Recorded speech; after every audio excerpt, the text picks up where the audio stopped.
राजस्थान तकनीकी विश्वविद्यालयों की विधियां संशोधन विधेयक 2019, विश्वविद्यालयों की विधियां संशोधन विधेयक 2019 और राजस्थान विश्वविद्यालयों के अध्यापक तथा अधिकारी नियुक्ति के लिए चयन 2019, इनके ऊपर मुझे बोलने के लिए मौका दिया, इसके लिए मैं आपका बहुत बहुत धन्यवाद।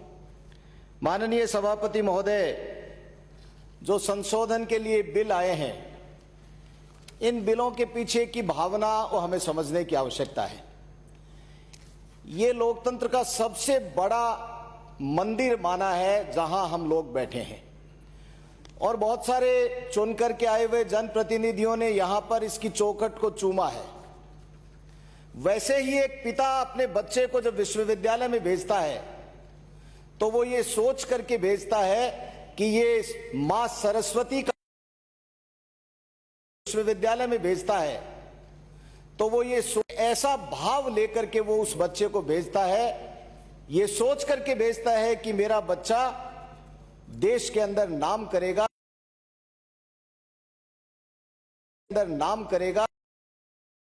लेकिन रही है कि ये जो विधेयक आया है, ये बिल जो आया है, इस बिल के अंदर एक ही तरह की मानसिकता लग रही है कि किस तरह से उस शिक्षा के मंदिर में बैठने वाले सर्वोच्च पुजारी को हम किस तरह से कठपुतली बना करके रख दें। मुझे अच्छा लगता, शिक्षा मंत्री महोदय यहां बैठे हैं, माननीय सभापति महोदय, आपके माध्यम से मैं ये बात पहुंचाना चाहता हूं कि जो विद्यालय खाली पड़े हैं, जो विश्वविद्यालय खाली पड़े हैं, जहां पर प्राध्यापकों की भर्ती होनी अत्यंत आवश्यक है, जहां पर प्राध्यापकों की कमी के कारण विश्वविद्यालय में शिक्षार्थी जा नहीं रहे हैं, शिक्षा देने वाला कोई है नहीं, उन विश्वविद्यालयों की दशा सुधारने के लिए कोई एक ऐसा बिल लेकर के आते कि सरकार की मंशा यह है आने वाले 1 साल के अंदर सारे प्राध्यापक वहां पर भर दिए जाएंगे और आने वाले समय के अंदर गुणवत्तापूर्वक शिक्षा दी जाएगी। तब तो हम सब लोगों को खुशी होती और हम सब लोग भी इस विधेयक के पक्ष में कहते, जनमत जानने की बात नहीं कहते। लेकिन माननीय सभापति महोदय, जो निजी विश्वविद्यालय बहुत सारे हैं, उन निजी विश्वविद्यालयों को भी इसके माध्यम से क्या आप लोगों ने बांधा है। निजी विश्वविद्यालय आप लोगों को मालूम है किस तरह की शिक्षा दे रहे हैं, किस तरह की फर्जी डिग्रियां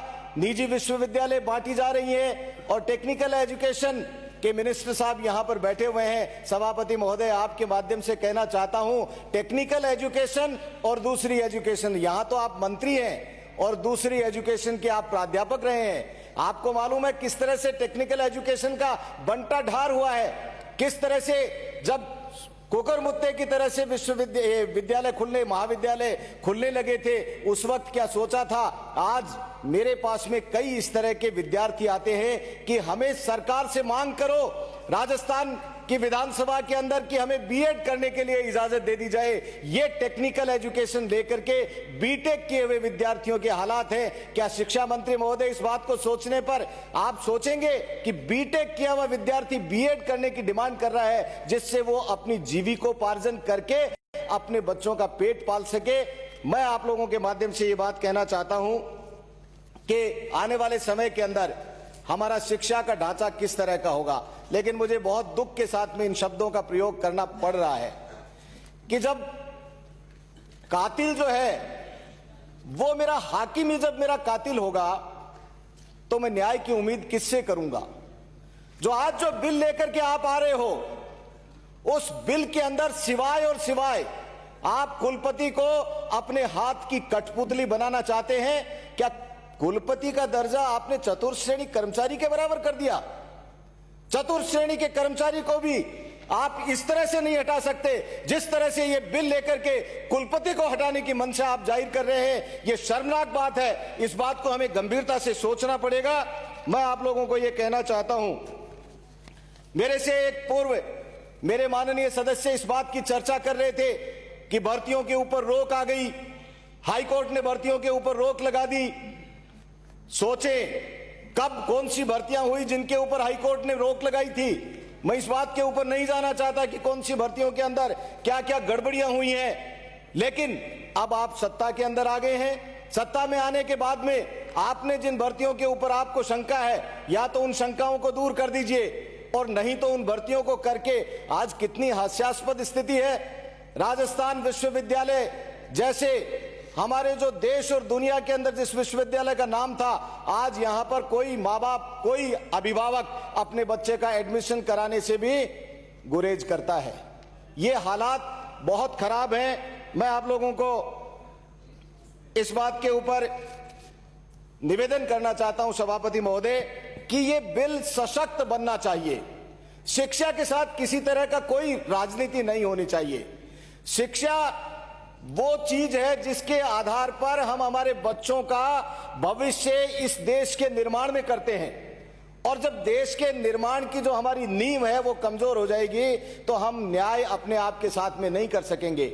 पहले विदेशों के अंदर हमारे यहाँ का टैलेंट लेने के लिए होड़ लगती थी, लेकिन आज हमारी शिक्षा के अंदर गुणवत्ता में इतनी कमी आ गई है कि हमारा बच्चा दर दर की ठोकरें खाने पर विवश हो रहा है, मजबूर हो रहा है। मैं सभापति महोदय आपके माध्यम से कहना चाहता हूं कि यदि बिल ही लेकर के आना है सरकार को लाइए, लेकिन बिल के अंदर वो बिंदु भी डालिए, वो सशक्त बनाइए उस बिल को जिसके अंदर इन शिक्षा के मंदिरों के अंदर बहुत अच्छी शिक्षा मिल सके।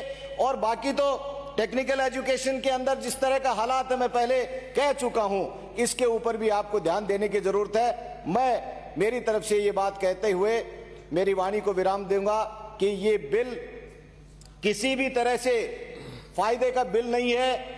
इस बिल के अंदर जनमत जानने के लिए इसको भेजा जाना चाहिए। और यह भी निवेदन करता हूं कि कुछ शिक्षाविदों भी, यहाँ सदन में बैठे हुए बहुत सारे व्यक्ति भी शिक्षाविद हैं, चाहे वो इधर की साइड में हो इधर की साइड में हो, वो शिक्षा के क्षेत्र से जुड़े हुए हैं। मेरा विनम्र निवेदन है कि उन लोगों से भी राय करनी चाहिए, एक सर्वदलीय एक मीटिंग बनानी चाहिए, और बाकी जो शिक्षाविद हैं उनसे भी राय लेनी चाहिए। उनसे राय लेकर के कोई जल्दबाजी मत कीजिए, राय लेकर के आप वो बिल लेकर के आए हैं जिससे इस देश के निर्माण को करने वाले बच्चों के भविष्य जुड़ा हुआ है। उस भविष्य के साथ में मेरा विनम्र निवेदन है कि खिलवाड़ मत कीजिए, इसको जनमत जानने के लिए भेज दीजिए। मैं आपके इस बिल से कतई सहमत नहीं हूं। यही निवेदन करते हुए मेरी वाणी को विराम दे रहा हूं। धन्यवाद। जय हिंद, जय भारत।